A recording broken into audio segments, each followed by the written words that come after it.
안녕하세요. 세타랩의 문수정입니다. 오늘부터 5강 동안 로라완 스펙에 대해서 총체적으로 한번 공부를 해보도록 하겠습니다. 그래서 주로 이론적인 내용이라서 졸릴 수도 있는데 잘 들어주시면 감사하겠습니다. 우선 목차를 한번 살펴보면은 로라완 아키텍처에 대해서 먼저 말씀을 드리도록 하겠습니다. 그리고 로라망 구성에 대한 예를 드릴 건데요. 이때는 로라완을 이용을 할 수도 있고요. 그냥 로라망만 이용을 해서 망 구성을 할 수가 있습니다. 그래서 이러한 부분들에 대한 구성 예를 한번 살펴보고 그 이후에 쭉 로라 스펙에 대한 정보들을 한번 쭉 살펴보도록 하겠습니다. 로라완의 아키텍처를 보시면 다음과 같습니다.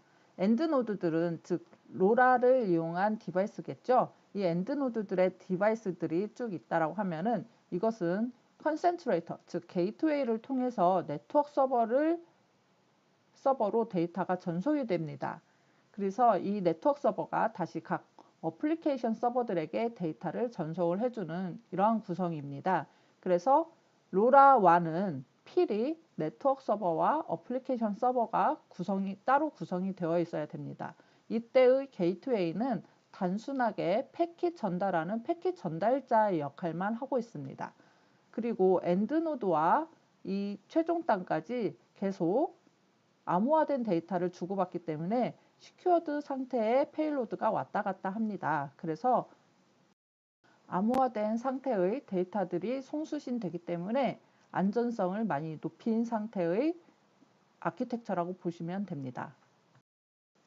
우선 로라를 이용한 망 구성 예를 한번 살펴보도록 하겠습니다. 이 자료는 달리웍스가 지난 2018년 3월경에 세미나를 하였을 때 사용되었던 자료로 여러분들께서도 서울 IoT 센터의 사설망 관련된 세미나를 한번 참조를 해보시면 좋을 것 같습니다. 우선 로라망을 구성을 할 때 게이트웨이가 있으면 중계기라고 그러죠. 이 중계기들이 있으면 이 부분까지는 로라로 데이터를 송수신을 합니다. 그리고 나서 이 중계기가 네트워크 서버로 데이터를 인터넷을 통해서 전송을 하고요. 이 네트워크 서버가 다시 인터넷을 통해서 각 어플리케이션 서버에 데이터를 전송을 합니다. 지금 현재 이것은 달리웍스의 자료이기 때문에 달리웍스의 솔루션인 싱플러스가 예로 들어져 있습니다. SKT의 로라 전국망 구성 예를 한번 살펴보면 SKT가 현재 전국적으로 로라 기지국을 세워놨고요. 그래서 로라 디바이스가 SKT 기지국에 데이터를 송신하면 SKT 기지국은 SKT의 네트워크 서버에 데이터를 송신을 하고 SKT의 싱플러그에 데이터를 송신을 합니다. 이 싱플러그는 일종의 데이터 서버 역할을 하고 있고요. 네트워크 서버가 봤을 때는 이 싱플러그가 어플리케이션 서버입니다. 그렇지만 이 싱플러그가 다시 사설 어플리케이션 서버들에게 데이터를 전송을 해주는 그러한 역할을 하고 있습니다. 다음 구성 세 번째를 한번 살펴보도록 하겠습니다. 이 경우에는 중계기 내에 네트워크 서버가 같이 있는 경우입니다.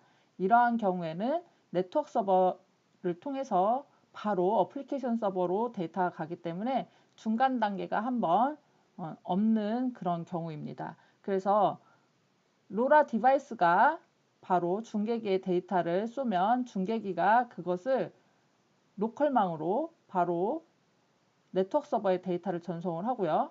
네트워크 서버는 그것을 어플리케이션 서버에 데이터를 전송하는 일을 합니다. 이러한 것의 단점은 네트워크 서버가 중계기마다 다 필요하다라는 것입니다. 그러면 아마 네트워크 서버 구축 비용이 굉장히 많이 들을 것입니다.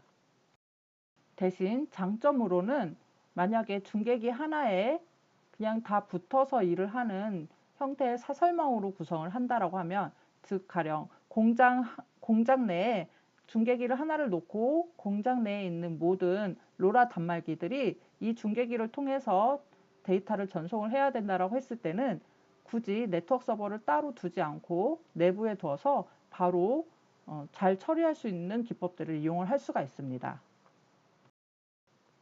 마지막 망 구성 예로는 로라만을 바로 이용한 망 구성 예를 들 수가 있습니다. 이때는 게이트웨이에서 바로 그냥 네트워크 서버로 데이터 전송하는 형태가 아닌 어플리케이션 서버에 데이터를 전송하는 형태로 망을 구성을 할 수가 있습니다. 이러할 때는 장점은 로라완이라는 돈이 들어가는 스펙을 올리지 않아도 되고요. 그리고 로라완 스펙이 단순하지만 그렇게 가볍지도 않은 상태이기 때문에 더 단순하게 잘 구성을 할 수가 있습니다. 단점으로는 내가 다 구현을 해야 된다는 단점이 있죠. 예, 지금까지 로라망 구성하는 예를 한번 살펴보았고요. 이제부터는 로라완에 대해서 집중적으로 살펴보도록 하겠습니다. 로라완 스트럭처는 아까도 망 구성에서 보시다시피 엔드 노드가 있으면 그 사이에 중계기, 즉 게이트웨이, 컨센트레이터라고도 하죠. 게이트웨이가 있고요. 이 게이트웨이와 엔드 노드 사이에서는 로라로 데이터 송수신을 합니다. 그리고 게이트웨이에서 네트워크 서버로는 이제 인터넷을 통한 IP 인프라를 통한 데이터 송수신이 일어나고 네트워크 서버에서 어플리케이션 서버도 당연히 IP를 이용한 데이터 송수신이 일어나고 있습니다. 이럴 때 엔드 노드에서부터 네트워크 서버까지 다 네트워크 섹션 키라는 키값을 이용을 해서 데이터가 인코딩이 되고요. 그리고 엔드 노드부터 어플리케이션 서버 노드까지는 앱 세션 키라는 것을 이용을 해서 데이터를 인코딩, 디코딩을 해서 송수신을 하고 있습니다. 그래서 이 전 과정이 데이터가 암호화된 상태로 송수신이 일어난다라고 생각을 하시면 됩니다. 그것을 좀 더 이제 구조를 좀 더 살펴보면 우선 커스터머 어플리케이션이 최상 레이어고요. 그 사이에 로라완 슬레이브라는 맥 레이어가 있습니다. 그리고 이제 할단이 있고요. 실질적으로 로라는 이쪽에 있는데 SPI 통신을 통해서 데이터를 주고받습니다. 그러면 이 로라의 데이터가 게이트웨이에 파이단 로라 모뎀으로 로라 데이터가 수신이 되겠죠.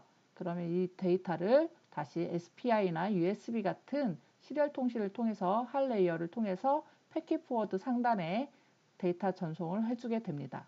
그럼 이 패킷 포워드에선 전송받은 로라 데이터를 가지고 다시 네트워크 서버에 IP를 통해서 데이터를 전송하게 되는데 이때 제이슨 같은 파일 포맷을 이용을 해서 데이터를 전송을 하게 됩니다. 그러면 네트워크 서버는 로라완 마스터를 통해서 이게 네트워크 메시지인지 어플리케이션 메시지인지 구분을 하여서 네트워크 메시지이면 네트워크 서버가 직접 처리를 하고요. 어플리케이션 메시지이면 그것을 다시 IP를 통해서 어플리케이션 서버에 전송을 하게 되는 구조입니다. 로라완의 레이어들을 한번 살펴보도록 하겠습니다. 로라완 레이어는 최상위는 이제 어플리케이션 레이어이겠죠. 그리고 나서 로라맥 프로토콜 레이어가 있습니다. 그리고 그 밑에 실질적으로 로라 모듈레이션 구간이 있고요. 이 로라 모듈레이션은 각 국가의 스펙에 따라서 피처들이 정의가 됩니다. 그래서 각 국가의 ISM 밴드를 통해서 데이터를 송수신을 하게 되어 있죠. 이 로라 맥의 프로토콜 레이어를 보면은 클래스 A, B, C가 정의가 되어 있는데요. 이것은 배터리 사용량에 따라서 결정을 하는 일종의 클래스라고 생각을 하시면 됩니다. 그래서 로라와는 클래스 A가 가장 디폴트로 모든 단말기들은 클래스 A를 구현을 해야 됩니다. 그래서 배터리 소모량이 가장 적게 구현이 되어 있는 것을 클래스 A, 그 다음에 클래스 B는 비콘 통신을 통해서 클래스 A와 다르게 약간의 서버와 동기화 과정을 거치게 되어 있습니다. 그래서 이 부분이 약간 더 클래스 A보다는 배터리 소모량이 높고요. 클래스 C는 이 부분은 이제 컨티니어스라는 클래스라고 해서 서버와 항상 수신을 할 수 있는 그런 단계로 배터리 소모량이 굉장히 높습니다. 즉 RX 윈도우 채널을 계속 열어놔서 배터리 소모량이 높은데요. 그래서 이 부분은 배터리가 꼭 항상 전원이 들어가 있는 인가된 그러한 디바이스에만 허용이 되는 클래스라고 생각을 하시면 됩니다. 각 클래스별로 송수신에 대한 타임 다이어그램을 한번 살펴보도록 하겠습니다. 클래스 A 같은 경우는 데이터를 송신을 하고 나서 두 번의 윈도우 채널을 엽니다. 이 윈도우 채널은 RX 수신 윈도우이고요. 그래서 TX 즉 데이터 송신을 한번 한 뒤에 그 뒤에 RX 딜레이 타임에 따라서 RX 윈도우 채널을 여는데요. RX1 윈도우에 만약에 서버가 데이터를 내리면 RX2 윈도우는 열지 않습니다. 그렇지만 RX1 윈도우에 데이터가 들어오지 않으면 한 번 더 서버에서 데이터 내릴 것이 있는지 확인을 하는 RX2 윈도우를 열게 됩니다. 즉 클래스 A는 데이터 송신이 일어날 때만 수신할 수 있는 수신할 수 있는 방법이 생겨서 서버에서 아무 때나 데이터를 내릴 수가 없습니다. 그래서 배터리 소모량이 극히 적지요.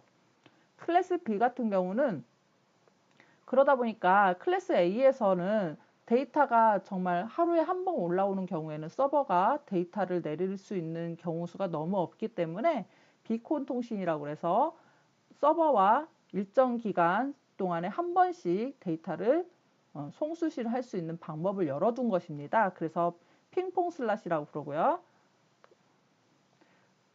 클래스 C인 경우에는 RX1이 열리지 않는 모든 때에 RX2 윈도우를 열어놓고 있습니다. 그래서 서버가 아무 때나 데이터를 내릴 수 있습니다. 그렇기 때문에 항상 수신 채널을 열고 있어서 배터리 소모량이 아주 큽니다. 그래서 이러한 경우에는 보통 전원이 계속 인가된 디바이스에 대해서 이러한 클래스 C를 사용하도록 권고를 하고 있습니다.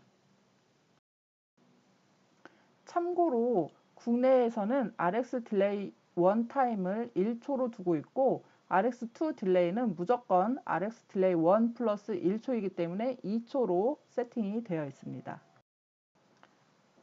그렇다면 이제 엔드노드와 네트워크 서버 간이 서로 동작을 하려면 주고받는 키 값들도 있어야 되고 등록도 해야 되는데 이러한 방법들에 대해서 한번 살펴보도록 하겠습니다. 우선 중요 키로는 앱 UI, 디바이스 UI, 디바이스 어드레스, 앱 키, 네트워크 세션 키, 앱 세션 키들을 들 수가 있습니다. 그래서 이러한 부분들이 서버에 잘 등록이 되어 있어야 서버와 즉 네트워크 서버와 엔드 디바이스들이 잘 통신을 할 수가 있겠죠. 특히 네트워크 세션 키와 앱 세션 키는 앱 키를 기반으로 서로 만들기 때문에 이 앱 키가 제일 중요한 정보라고 보실 수가 있습니다. 이 부분들은 다 1.0.2 버전의 스펙을 따르고 있기 때문에 1.1 스펙에서는 조금씩 용어가 바뀝니다. 그런 부분들은 차후에 1.1 스펙 세미나가 또 있으면 그때 하도록 하겠습니다.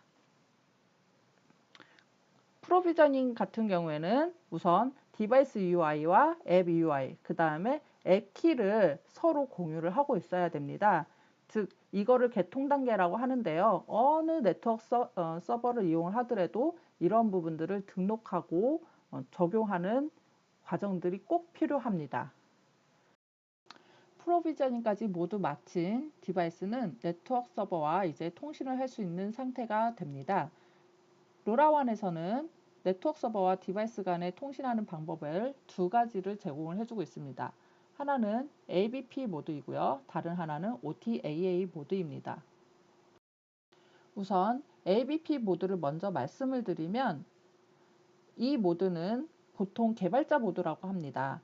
디바이스 어드레스와 네트워크 세션 키, 앱 세션 키 값들이 서버와 디바이스 간에 서로 공용된 키 값들을 이용을 해서 서버는 어느 디바이스에서 온 누구다라는 것을 바로 알 수가 있는 상태입니다. 그래서 디바이스는 자신의 소개 없이 어플리케이션 데이터를 바로 전송을 하면 서버에서 그 데이터를 바로 알아보고 처리를 하는 그런 그런 과정을 말하고요. OTA 모드는 우리가 흔히 프로토콜에서 사용하는 모드로 내가 누구다라는 것을 서버에게 알려주면 서버가 누구구나. 그럼 너는 디바이스 어드레스를 뭐를 써라 라고 알려주는. 그러면 그 다음부터는 디바이스에서는 해당하는 디바이스 어드레스와 그 다음에 부팅할 때마다 만들어진 네트워크 세션 키, 앱 세션 키를 이용을 해서 서버와 송수신을 하는 그런 모드입니다. 그래서 ABP 모드인 경우에는 개발자 모드라고 한 이유가 해킹에 취약한 모드입니다. 디바이스 어드레스와 네트워크 세션 키, 앱 세션 키를 서로 공유를 하고 있고 바꾸지 않기 때문에 언제든지 노출이 될 수가 있는 상태여서 이러한 모드는 잘 사용을 하지 않고요. 실질적으로는 OTAA 모드를 통해서 폰이 리부트할 때마다 네트워크 세션 키나 앱 세션 키를 바꿔서 해킹에 노출되지 않도록 하는 방법을 사용을 하고 있습니다. OTA 모드에서는 이제 디바이스가 서버에 내가 누구다라고 하는 알리는 과정이 있는데요. 이러한 것을 조인 프로시저라고 얘기를 하고 있습니다. 지금 이제 조인 프로시저에 대한 메시지 시퀀스를 한번 살펴보도록 할 예정인데요. 이 엔드 디바이스 맥 레이어라고 하는 것이 우리가 좀 전에 살펴봤던 로라완 슬레이브 레이어를 얘기를 하고 있고요. 네트워크 서버에서 이제 레이어는 로라완 마스터 레이어라고 얘기를 하면 되겠습니다. 그리고 각각 끝단에 어플리케이션 레이어, 앱 서버 레이어라고 생각을 하시면 되고요. 우선 어플리케이션 단에서 일단 스타트가 일어나면 로라완 그 디바이스에서 디바이스 UI, 앱 UI, 그 다음에 디바이스 나운스를 전송을 하게 됩니다. 이때 디바이스 UI와 앱 UI, 앱 키는 네트워크 서버랑 서로 똑같이 가지고 있는 값들을 말을 합니다. 그래서 어느 디바이스에서 왔다라는 걸 네트워크 서버가 아는 거죠. 그래서 이제 디바이스 UI, 앱 UI, 디바이스 나운스 값이 전송이 되면 네트워크 서버는 앱 서버에 조인 리퀘스트가 왔다라고 인디케이션을 해도 되고 하지 않아도 됩니다. 이거는 필수 요소는 아닙니다. 그러면 이 조인 리퀘스트는 인코딩 되지 않은 데이터입니다. 로라 디바이스에서 네트워크 서버로 데이터를 전송을 할 때 유일하게 인코딩 되지 않은 데이터가 조인 리퀘스트 메시지라고 생각을 하시면 되고요. 그래서 네트워크 서버는 이 메시지가 왔을 때 앱 키로 이제 메시지를 인코딩을 해서 리스판스를 보내는데 이거를 조인 억셉트 과정이라고 얘기를 합니다. 그러면 엔드 디바이스 맥 레이어에서도 이것을 앱 키로 복호화를 해서 인디케이션을 알려줘도 되고 알려주지 않아도 되는 그런 상태이고요. 실질적으로 앱 세션 키와 네트워크 세션 키가 이때 만들어집니다. 그래서 이 이후부터는 앱 세션 키나 네트워크 세션 키를 이용해서 데이터를 암호화해가지고 전송을 하게 되는 거죠. 그러면 이제 데이터 플로우를 한번 살펴보도록 하겠습니다. 엔드 디바이스의 앱 레이어에서는 이제 센서 데이터들을 얻어와서 데이터를 맥 레이어를 통해서 어플리케이션 서버까지 전송을 해야 되는데요. 우선 어플리케이션 메시지를 생성을 하게 됩니다. 그래서 이것을 맥 레이어에다가 전송을 해달라고 요청을 하면은 맥 레이어에서는 앱 세션 키로 데이터를 암호화를 합니다. 이것을 이제 네트워크 서버에 전송을 하면 네트워크 서버가 어플리케이션 서버에 전송을 하게 되겠죠. 어플리케이션 서버는 그러면 이제 앱 세션 키로 메시지를 복호화해서 어떤 데이터가 들어왔다라는 것을 알 수 있게 됩니다. 지금까지 어플리케이션 메시지 플로우를 보셨다면 이제부터는 네트워크 메시지 플로우를 한번 보도록 하겠습니다. 네트워크 메시지는 서로 엔드 노드와 네트워크 서버 간에 데이터를 잘 주고받을 수 있는 방법을 논의하는 메시지라고 생각을 하시면 됩니다. 그래서 엔드 노드가 데이터를 보냈는데 네트워크 서버가 데이터를 잘 못 받는 경우들이 많이 발생을 할 거죠. 그럴 때는 네트워크 서버가 그걸 판단을 해서 엔드 노드에 데이터 비트레이트를 낮추라던가 아니면 너무 이제 많이 자주 들어오면 데이터 비트레이트를 높여서 다른 게이트웨이는 사용하지 말라던가 라는 그러한 여러 가지 메시지들을 서로 주고받을 수가 있습니다. 이럴 때는 이제 네트워크 메시지라고 그러고 엔드 노드와 네트워크 서버 간에 서로 데이터를 주고받습니다. 이럴 때는 네트워크 세션 키로 메시지를 암호화 또는 복호화를 하게 됩니다. 만약에 엔드 노드 맥 레이어와 네트워크 서버 간에 그 네트워크 메시지를 주고받을 때는 주로 리퀘스트 맥 커맨드라는 용어들을 사용을 하게 되는데요. 이럴 때 둘은 네트워크 세션 키로 암호화나 또는 복호화를 하게 되고 엔드 노드에서도 이거를 네트워크 세션 키를 통해서 암호화나 복호화를 해서 응답을 주고받게 됩니다. 반대로 엔드노드에서 요청을 해도 네트워크 서버에서는 응답을 주고받을 때 네트워크 세션 키로 암호화 또는 복호화를 하게 되는 거죠. 예, 지금까지 로라완에 대해서 간략하게 살펴보았는데요. 이 부분은 로라완 스펙 1.0.2를 참고로 하여서 세미나 자료를 작성을 하였습니다. 이 스펙들은 모두 로라 얼라이언스에서 다운로드 받으실 수 있고요. 그리고 참고로 로라만 구축하는 예에 대해서 서울 IoT 센터에서 달리웍스가 세미나했던 자료를 참고를 하였는데 이 사이트에 들어가서 달리웍스의 세미나를 한번 들어보시는 것도 굉장히 좋을 것 같습니다. 그럼 감사합니다.